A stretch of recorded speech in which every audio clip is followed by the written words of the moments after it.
Buenas tardes. Ahora que ya hemos visto todo el pensamiento de Nietzsche, vamos a preparar el examen. En esta ocasión lo voy a hacer de una forma un poquito extraña. A ver, Nietzsche es un filósofo especial, todos lo son, pero Nietzsche es más especial que el resto, como habéis podido comprobar. Entonces, lo primero que voy a hacer es explicar el modelo de examen que os voy a subir al Classroom, parrafito por parrafito, y luego vemos qué parrafitos me pueden servir para cada uno de los problemas. Entonces no voy a primero la metafísica con el conocimiento, luego el ser humano, Dios, ética y política, sino primero el modelo y luego ya los problemas. Os vais a encontrar en el modelo de examen un párrafo muy largo, inicial. Ese párrafo inicial directamente os lo podéis saltar. ¿Por qué está ese párrafo? Porque hace unos años mis alumnos tenían que hablar de las influencias recibidas por el autor y las repercusiones posteriores. Era muy fácil para ciertos autores, en general para todos, ¿no? Pues por ejemplo Marx, el idealismo alemán, Hegel, o por ejemplo influencias recibidas de Kant, pues por un lado los racionalistas, los empiristas, Rousseau, repercusión posterior, el idealismo alemán. San Agustín, influencia previa, Platón, repercusión posterior, Descartes. Santo Tomás, influencia previa, pues claramente Aristóteles, repercusión, los empiristas. Pero en el caso de Nietzsche, pues no había forma.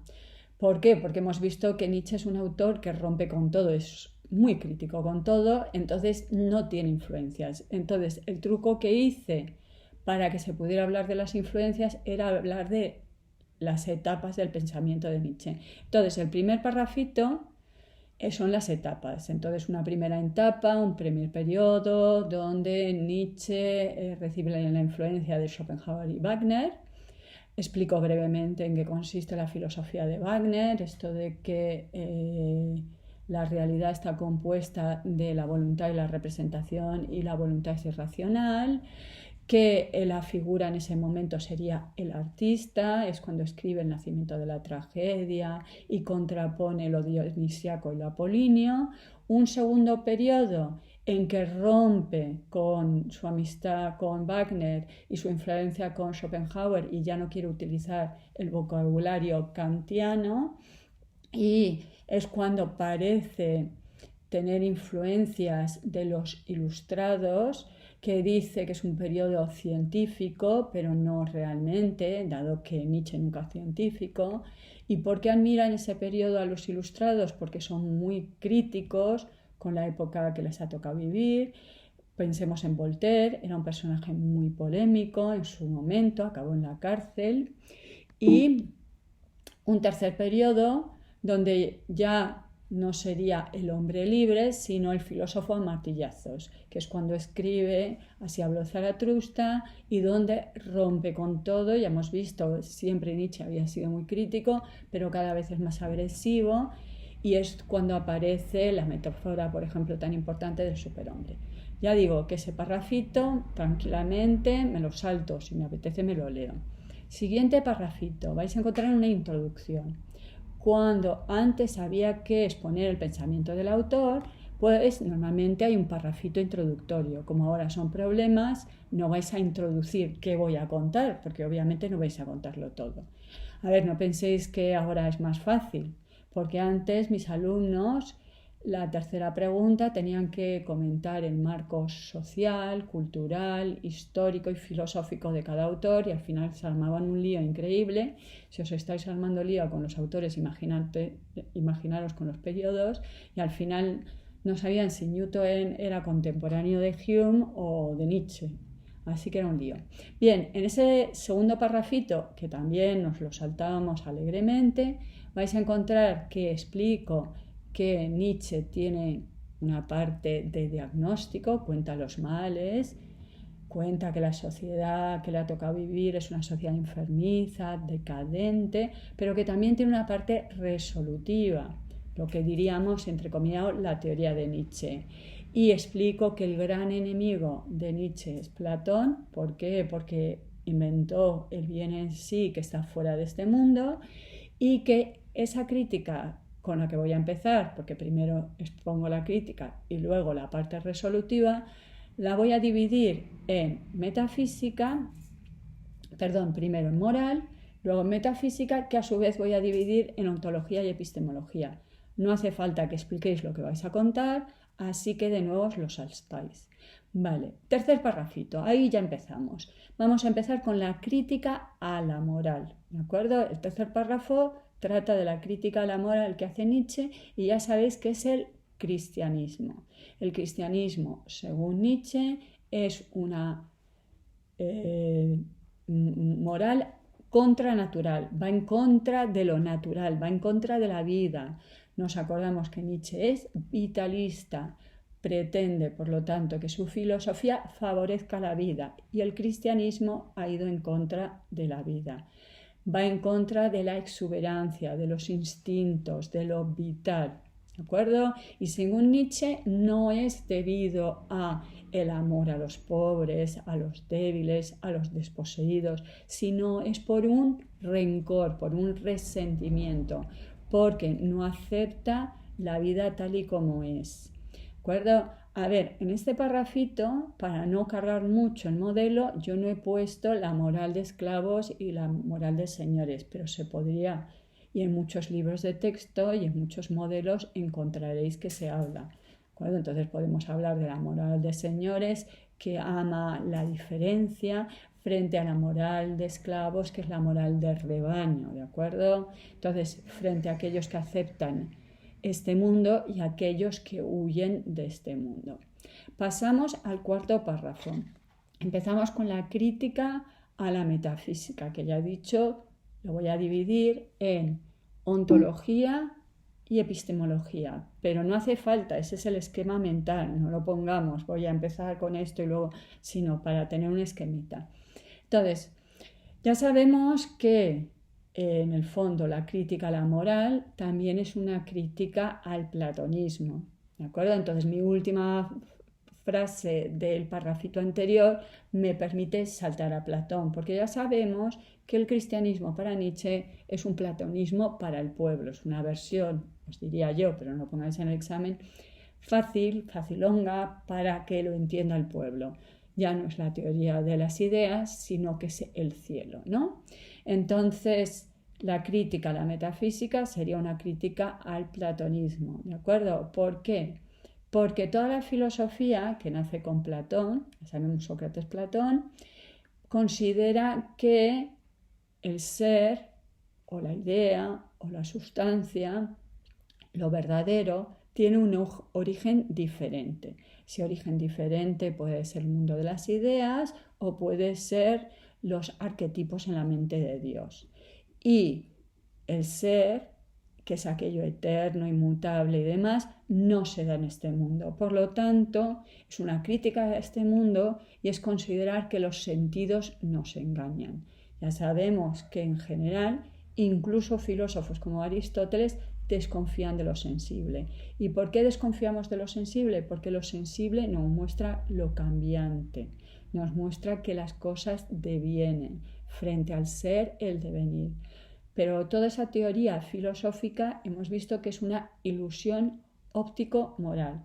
Una ilusión porque es un engaño, pero también conlleva una moral, porque los filósofos han impuesto siempre conductas morales, lo que se debe hacer a partir de sus teorías filosóficas. ¿Por qué los filósofos uno tras otro han caído en esta trampa? Pues según hemos visto, por miedo a la vida. Se han inventado otros mundos porque no aceptan esta vida. Pasamos a la crítica epistemológica, es decir, del conocimiento. ¿Cuál es el fallo de todos los sistemas filosóficos? Todos los filósofos, por muy distintos que sean, han utilizado categorías, conceptos. Pensemos en el concepto de idea, el ser, la sustancia, el cogito, el noúmeno. Son conceptos y categorías. Han creado sistemas lingüísticos. Es decir, estamos siendo engañados por el lenguaje. Nos creemos que la realidad se expresa en el lenguaje. Para Nietzsche eso es un engaño. Las palabras son metáforas, metáforas desgastadas. Los conceptos matan, los conceptos son momias, petrifican, no tienen vida, no tienen chispa, no tienen gracia. ¿De acuerdo? Por eso Nietzsche utilizará metáforas y no crea un sistema filosófico. Pretende hacer poesía, no pretende hacer filosofía. ¿De acuerdo? Digo esto porque si el texto que os cae es de Nietzsche, siempre podéis hacer una referencia, véase esta metáfora, véase que el autor no define, véase que el autor sugiere más que establece, ¿no? Entonces, estamos siendo engañados por el lenguaje según Nietzsche. Vale. Aquí el nihilismo nos va a permitir el salto. Podemos saltar de la crítica a el pensamiento nietzscheano. El nihilismo, os recuerdo, viene de la palabra nihil, nada, y es el diagnóstico que hace Nietzsche. Nietzsche nos dice que la sociedad es decadente, que la sociedad es enfermiza, que la sociedad no tiene valores. ¿Por qué no tiene valores según Nietzsche? Porque va en contra de la vida, ¿de acuerdo? Sí, hay valores cristianos, pero justamente esos son contranaturales. Yo no lo he incluido, pero lo podéis incluir, que hay dos tipos de nihilismo, un nihilismo activo y un nihilismo pasivo. Nihilismo activo sería aquel que de esta decadencia piensa que puede resurgir, ¿de acuerdo? Y aquí es cuando comentamos que Dios ha muerto. Y Dios ha muerto no quiere decir que Dios no exista. El planteamiento es distinto y no se limita exclusivamente a decir que Dios como cuestión religiosa ya no es válido en la sociedad occidental porque cada vez hay más ateos. Lo que nos está diciendo Nietzsche es que todo el sistema de pensamiento, es decir, Platón, es decir, la metafísica, está en decadencia, ha tocado a su fin, es el ocaso. Porque Dios representa la verdad, la unidad, la verdad única, el libro único, la Biblia, ¿de acuerdo? Entonces, cuidado, Dios no es exclusivamente el Dios de los cristianos. Bien, pasamos a lo dionisiaco y apolíneo. Como veréis, utilizo la excusa de que para saltar de Dios ha muerto a lo dionisiaco y apolíneo es que Nietzsche pretende volver a la inocencia griega. Antes de que se impusiera el cristianismo, estaba justamente la mentalidad griega. Vamos a hablar de dos metáforas. Antes hemos hablado que Nietzsche no es sistemático y lo que pretende es hacer metáforas. Bien, lo dionisiaco y lo apolíneo no son conceptos, son metáforas muy sugerentes, pero difícil de definir. Son dos dioses de la antigüedad.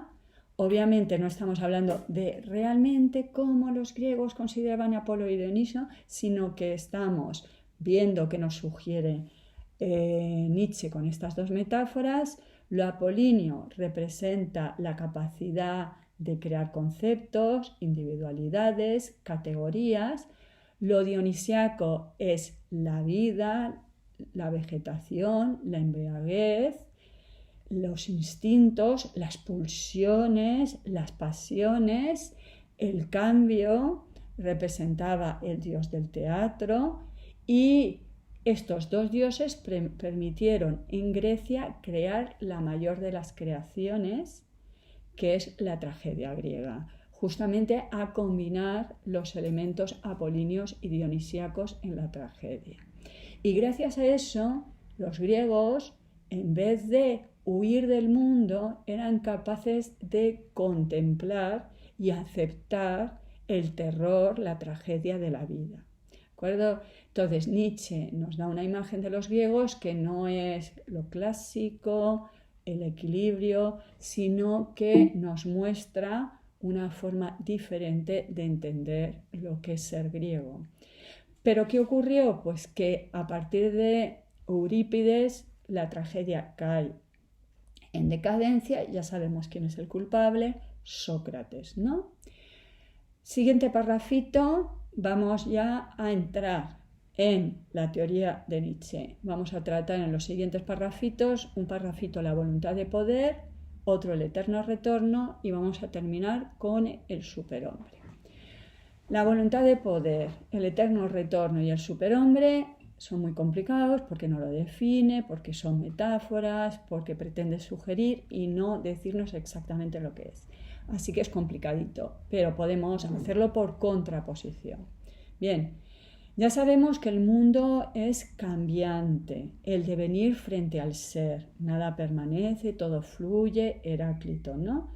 Entonces, la voluntad de poder será lo que permita aceptar justamente ese devenir.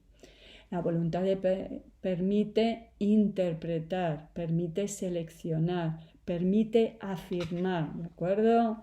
Por eso es creadora y por eso en este parrafito podemos hablar de la transmutación de los valores, es decir, abandonar esos valores nihilistas y empezar a crear nuevos valores que favorezcan la vida, ¿de acuerdo?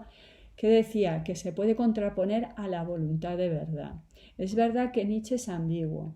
Ciertos pasajes parece que él favorece el error, ¿no? Porque el error nos consuela, porque el error nos permite vivir, pero en otros momentos parece que valora justamente la verdad, buscando esa verdad, ¿no? Rebuscando en la genealogía de la. Más adelante empieza a considerar que la voluntad de verdad, que se contrapone obviamente a la voluntad de poder, podría ser una oscura voluntad de muerte. La voluntad de verdad sería la voluntad de los científicos, de los filósofos que consideran que hay una sola verdad y que por lo tanto no aceptan la multiplicidad y el cambio. Vayamos con el eterno retorno, complicada metáfora de Nietzsche, ¿de acuerdo? De nuevo, podemos hacerlo por contraposición. El eterno retorno es justamente evitar la concepción lineal de la historia, esa concepción de epitafios, de el fin de la historia. Nos vamos a algún sitio, tenemos una meta, un objetivo.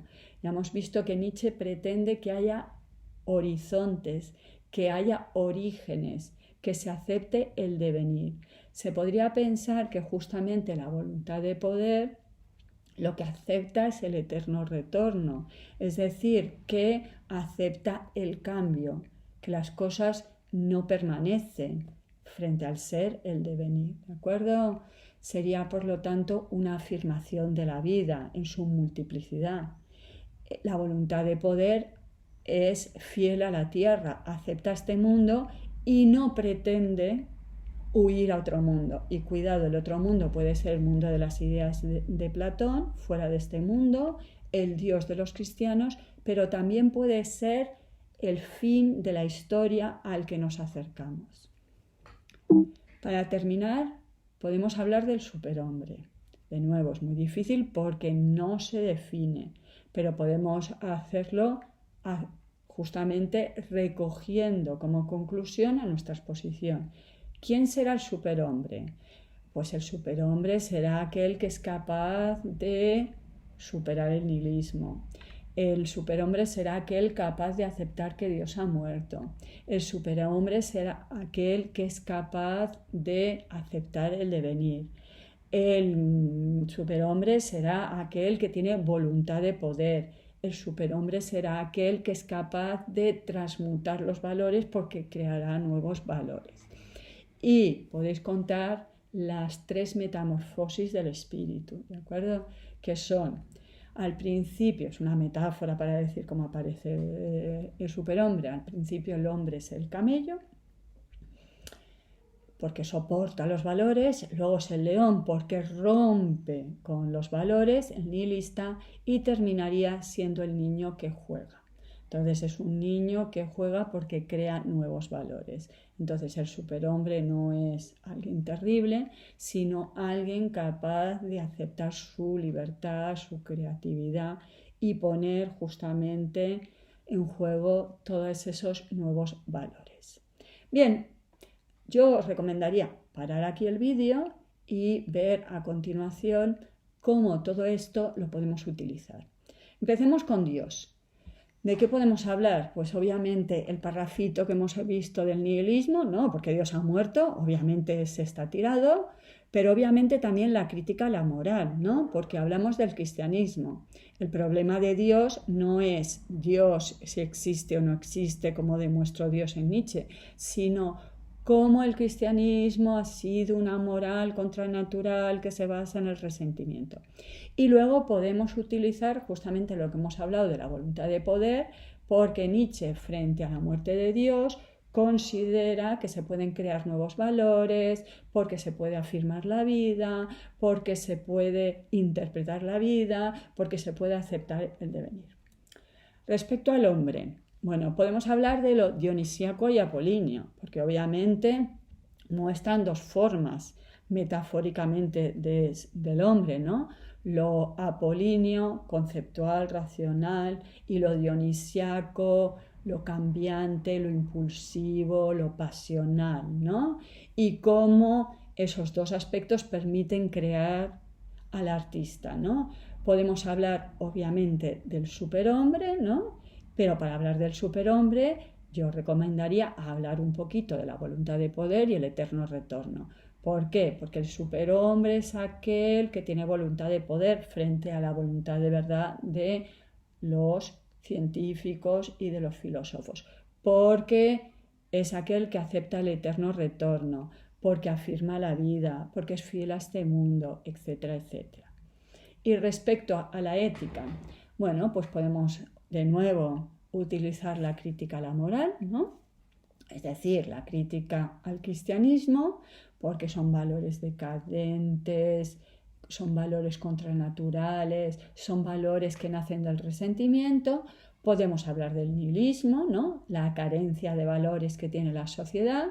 Podemos hablar de lo dionisíaco y lo apolíneo. ¿Por qué? Porque estaría lo vital, lo creativo, frente a lo socrático, racional. Nos acordamos del intelectualismo moral.